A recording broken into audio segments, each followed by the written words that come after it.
Hi, this is New with a Minute of Medicine for Your Mind. There's a character in the Bible, his name is David.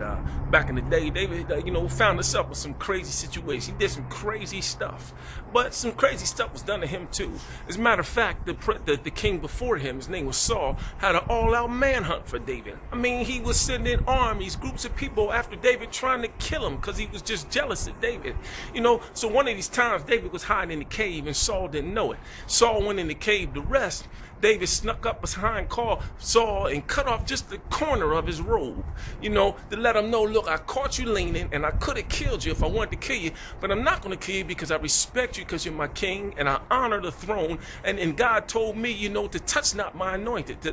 So I'm not going to do that, So, later on in life, David became king and he slept with Bathsheba, had a son, sent Bathsheba's husband to the front line to have him murdered, to try to cover up him, the fact that he slept with the wife. He had a whole bunch of concubines. David wasn't raised well. His father didn't favor him that much, and the same thing showed up in David's kids. One of his sons raped his daughter, and another son killed the other son. I mean, it was some craziness that went on in his life, but no matter what, God still called David a man after his own heart. Well, why is that? It's because God could trust David no matter what state or what kind of nastiness David had himself in, what season was going on in his life.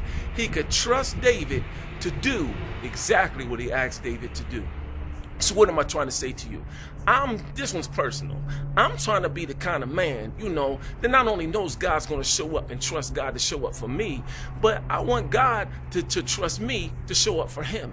I want him to know that just like David did, I'm going to do what he asks. How about you? This is New with a Minute of Medicine for Your Mind.